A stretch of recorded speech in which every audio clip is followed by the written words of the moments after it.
Kia Bongo mashinasiga to'liq holatda 360 kameralarini nastroyka qilib berdi. Hyundai Porter ekan. Hyundai Porter. Kia Bongo bilan Porter bitta narsa-yu. Mana. Общий holatda xudo xolisa nastroyka qilib to'liq holatda hamma yog'i ko'rsatadi xudo xolisa. Mana kameralar mana qo'yilgan. Oka qayerdadir qo'ydirgan ekanlar. Nastroykasini qilish omadli mana. Bakoylarda kameralar ko'ryapsizlar. Chiroyli xullas. Ammo oldidagi kameralar. Mana.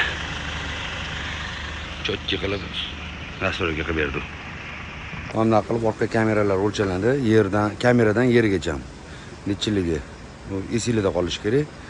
Ikkigan xuddi shunaqa mana metka bilan ham kamerani plus orasi 30 bo'lish kerak. 30 sm. Mana bu holatda. Holatda 30 bo'lish kerak. Xuddi shunaqa qilib kurrigon qo'yib chiqiladi. Kurrigon ya'ni oldiga. Bu Kia Hyundai Porter bu. Mana bunday qilib yerdan o'lchalandi. Yerdan kameragacha necha monitorda yoziladi. Xuddi shunaqa ham qo'yiladi. Men metkadan kamera bir xilda turish kerak. Agar ko'rinayotgan bo'lsa, ham kamera bor. Endi xudo xolasa iPhone'ni ligrovka qilib yuborsa, monitorni ligrovka qilamiz, ko'rasizlar. Mana shunaqa qilib shablonlari qo'yib chiqiladi. Hozir uni ham xudo xolasa monitorni ligrovka qilamiz, hozir parametrlarni yozamiz. Xo'p, mana monitor menyusi kirasizlar. 360 bor, 360 ga kirasizlar. 360 da mana 360 dan nastroykasi bor. Nastroykaga kiriladi.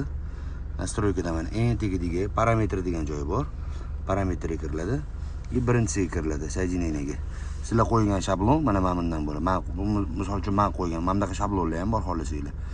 Biz mana qo'ygan shablondan mana bunaqasidan tanlaymiz mana shuni.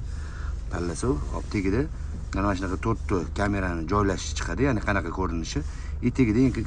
Tegida knopkasi bor, bosib kirib ketadi. Mana bu bitta mashinani dilinasini yozasizlar, shirinasini yozasizlar. Mana yoziladi bu yerda. Dilina, shirina, vысота. Mashina nima mashina bo'lsa, Google ga kirib parametrini yozsanglar, o'sha yerda dilina, shirina degan joy chiqadi. O'sha yerdan 3 ta dona sifrasi, ya'ni birinchisidan 3-chisigacha bo'lgan sifrasini yozib chiqasizlar. Hozir yozib hammasini ko'rsatib beramiz. Xudo xolasa mana to'liq bo'lgan holatini qilib bo'ldi. Hamma joy-joyiga ham nastroy burchak-burchaklarga oldi, orqa mana hamma oldi. Mana nastroy ko'rasizlar, har bitta burchagiga har bittaning metkalari qo'yib chiqildi. Takja chap tomonda mana o'zining metkalari bor, hammasi qo'yib chiqildi. Orqa mana qo'yib chiqildi. Yon tomon, chap tomon qo'yildi, o'ng tomon qo'yildi. Xolos kirgan qo'yildi. Sahranitni bosasizlar. Sahranit qildi и завершение. Bo'ldi. Mashina to'liq holatda, xullas 360 nastroykaga kirdi. Mana mashina. Mana to'liq holatda mana. Ko'rdinglarmi? Boyga qo'yib chiqqan shablonimiz ham shamolda ko'tarilib ketdi. Atak mana to'liq holatda xudo xolasa olib beryapti. Bu rasmga ham olib bo'lgan o'sha bu. Mana. Xolasanglar 2D, xolasanglar 3D, bu 3D holat. Shunaqa bizlar kuzatib turinglar, xudo xolasa mana shunaqa xudo xolasa zo'r yaxshi nastroykalar, yaxshi ishlarni xudo xolasa videolarni qo'yib boramiz. Sog' bo'linglar, salomat bo'linglar.